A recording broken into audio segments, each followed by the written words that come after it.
আসসালামু আলাইকুম, চলে আসলাম আমি শাম্মী আক্তার কেয়া ওরফে কেয়া ব্লগ। তো আজকে রান্না করব চিকেন বিরিয়ানি, আর আপনারা দেখতে থাকুন। ভীষণ অল্প উপকরণ দিয়ে রান্না করছি। তো এখানে নিয়ে নিয়েছি কিন্তু মুরগির মাংস, সাথে নিয়ে নিয়েছি কিন্তু টক দই। টক দইটা ফ্রিজে ছিল, সুন্দর করে বের করে ফেটে নিয়েছি। আর এখানে নিয়ে নিয়েছি আলুটাকে একটু বড় বড় করে কেটেছি, আর নিয়েছি পেঁয়াজ কুচি। এই তো এগুলো সব কিছু উপকরণ দিয়ে কিন্তু আজকে আমি রান্না করব, আর সাথে কিন্তু প্যাকেট মশলা দিয়ে আমি রান্না করছি। তো চলুন দেখা যাক। তো মুরগির মাংসটা নিয়ে কিন্তু এর ভিতরে আমি পরিমাণ মতো লবণ দিয়ে দিচ্ছি, আর লবণটা দিয়ে দেওয়া হয়ে গেলে এর ভিতরে দিয়ে দেব টক দই। টক দইটাও কিন্তু আমি সম্পূর্ণ দিয়ে দিয়েছি। দেন এটা আমি হাতের সাহায্যে কিন্তু সুন্দর করে করে মেখে নিচ্ছি। আপনারা কখনো চামিচ দিয়ে এটাকে মাখতে যাবেন না। এটা মাখানো হয়ে গেলে এক সাইড করে রাখছি। তো চলুন দেখা যাক। তো এরপরে কিন্তু আমি রান্নাঘরে এসে চুলাটা জ্বালিয়ে দিয়েছি, এবং চুলাটা জ্বালিয়ে দেওয়ার পরে কিন্তু এরপরে আমি ফ্রাই প্যানটা বসিয়ে দিলাম। ফ্রাই প্যানটা বসিয়ে দিয়ে কিন্তু এটাকে ফ্রি হিট করে নেব, নিয়ে কিন্তু এর ভিতরে দিয়ে দেব রান্না রেগুলার তেল। আমি কিন্তু আমার সংসারে কিন্তু আমি সয়াবিন খাই না, সরিষার তেল খাই। তো আজকে পুরো রান্নাটাকে আমি সরিষার তেলে আমি শেষ করব।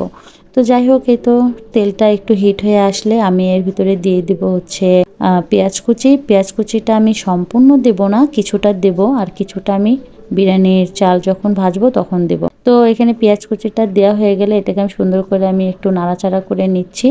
আর দেখুন বুদবুদ করে কিন্তু অলরেডি কিন্তু জাল হয়ে গেছে। আর এটাকে বেশি ভাজবো না, ঠিক এই পর্যায়ে আমি রাখার পরে এর ভিতরে আমি দিয়ে দেব আদা রসুন বাটা। কারণ আদা আর রসুনটা আমি একত্রিত বেটেছি, তাই এখান থেকে আমি 2 চামচ দিয়ে দিলাম। দিয়ে আমি পেঁয়াজের সাথে মশলাটাকে ভালো করে একটু কষিয়ে নিচ্ছি। কষানো হয়ে গেলে এরপরে আমি কিন্তু দিয়ে দিব প্যাকেট মশলা। তো এখানে আমি নিয়েছি রাঁধুনি প্যাকেট মশলা, বিরিয়ানি মশলাটা নিয়েছি। এর পুরোটাই কিন্তু আমি ঢেলে দিচ্ছি এর ভিতরে। আমি আজকে খুবই অল্প উপকরণ দিয়ে আপনি ঘরোয়াভাবে যা খুব সুন্দর যেন হয় সেরকম বিরিয়ানি রান্নাটাই আমি এখানে দেখাচ্ছি। তো যাই হোক, মশলাটা দিয়ে দেওয়ার পরে কিন্তু সুন্দর করে এটাকে একটু নাড়াচাড়া করে নিয়ে পানি দিয়ে দিলাম, যেন মশলাটা যেন পুড়ে না যায়। এরপর কিন্তু আমি এটাকে আরেকবার নাড়াচাড়া দিয়ে নিচ্ছি। ঠিক এই পর্যায়ে আমি এটাকে ঢেকে দেব। ঢাকা না দিয়ে তারপরে আমি কিছুক্ষণ জাল করার পর এটা তুলব। তো দেখুন খুব সুন্দরভাবে কিন্তু উপরে তেলটা ভেসে এসেছে। এরপরে সেই লবণ এবং টক দই মাখা মাংসটা আমি এর ভিতরে দিয়ে দিয়ে সুন্দর করে এটাকে নাড়াচাড়া করে নেব। দেন নাড়াচাড়া সুন্দর করে হয়ে গেলে ঠিক এই পর্যায়ে আমি এটাকে আরেকটু করে নিব, জাল করে নিয়ে কিন্তু এর ভিতরে আমি সেই দুধটা দিয়ে দিচ্ছি। দুধটা একটু ছানা কাটা হয়েছে, তবে এটা ছানা কাটা না, দুধটা ভালো করে জাল করেছিল, তাই তার স্বাদটা এরকম হয়ে গেছে। তো যাই হোক, দুধটা দিয়ে আমি পুরো রান্নাটা এই দুধের সাথে এটাকেই সিদ্ধ করে নেব, এক্সট্রা কোনো পানি দিচ্ছি না। তো এই তো দেখুন আমার রান্নাটা অনেকটাই বলক উঠে এসেছে। তো মাঝে মাঝে একটু নাড়াচাড়া দিয়ে দিবেন। ঠিক এই পর্যায়ে কিন্তু আমি আলুগুলো দিয়ে দিচ্ছি। আর আজকে কিন্তু পুরো রান্নাটাই কিন্তু মাংসটা সিদ্ধ করছি দুধ দিয়ে।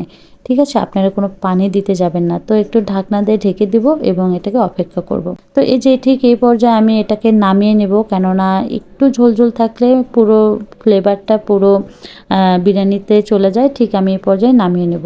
এরপর কিন্তু একটা দস্তার কড়াই কিন্তু আমি চুলাতে বসিয়ে দিয়েছি, কারণ কড়াইটা আমার অনেক বড়, বিরিয়ানি হইতে খুব ভালো হয়। তো এর ভিতরে আমি তেল দিয়ে দিচ্ছি সরিষার তেল, আর তেলের ভিতরে দিয়ে দিচ্ছি পেঁয়াজ কুচি। তো পেঁয়াজ কুচিটাকে ভালো করে একটু নাড়াচাড়া দিয়ে নিব, আর নাড়াচাড়া দিয়ে নিয়ে হালকা একটু লাল লাল করে ভাজা হয়ে গেলে দেন এর ভিতরে আমি ধুয়ে রাখা সেই হচ্ছে চিনি গুঁড়া চালটা আমি দিয়ে দিব। পোলা চালটা দিয়ে দিলে পরে কিন্তু এটাকে সুন্দর করে অনবরত নাড়তে হতে হবে, এবং এটা সুন্দর করে নাড়াচাড়া করে নিতে হবে ভালোভাবে ভাজার পর্যন্ত।